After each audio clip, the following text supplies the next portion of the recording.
Soomaali waa abtigay Xasan Aadan Samatar wiilka quruxda badan ee aad aragtaan ما شاء الله culimada waxaa wanaagsan caaw inaan dhahay Sheekh Xasan Aadan Samatar ما شاء الله runtii caaw waqti qurux badan aan wada qaadanay Xasan Aadan Samatar haddaad fan uun ku ogeydeen haddana waa Sheekh Xasan Aadan Samatar Sheekh Xasan Aadan Samatar waxaan ku farxay markii aan ogaaday runtii in uu masaajid ku xarooday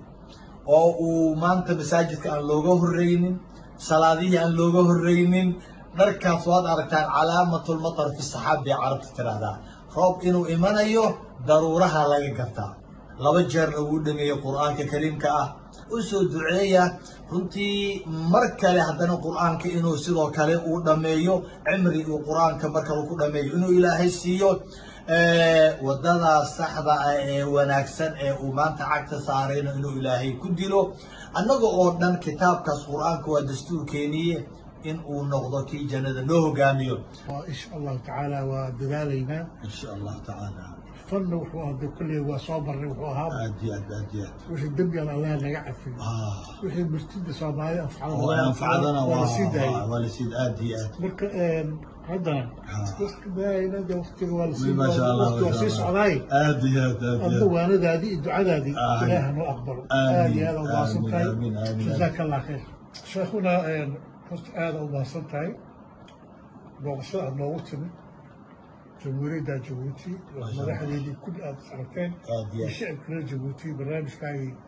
شغيشها سحادي برنامج هذا قيم بدل واي ما شاء الله dhalinyarada aad iyo aad ugu xoog mustaqbal kuwa dibadda jooga ku gudaha انتم wax anfaca waay آد adna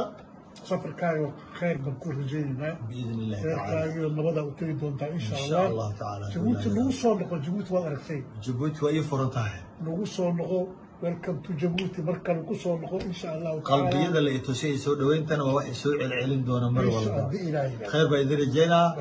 khayrka allah idin barakeeyo amiin sida aad ii soo dhaweysay qalbi furnaanta aad ii soo dhaweyseen ilaahay qalbiga idin hagaajiyo cadowgiinana allah qabto il iyo afna allah idinka qabto guriga allah idin barakeeyo ilaahay waxaan ka bariyay cimrigiina cibaadasan iyo caafimaad allah idinkugu dheereeyo ilaahay awlaadana ha idin barakeeyo ehelka allah idin barakeeyo dadka iyo deegaanka aad la nooshiin meel nabadaad ku nooshihiina allah idin nabad yeelo ilaahay albaabada khayrkana ha idin furo albaabada shartana allah idinka xiro جزاك الله خير مروا بكوسة دعينا في معنا وكوسة دعينا إن شاء الله تعالى والسلام عليكم ورحمة الله وبركاته.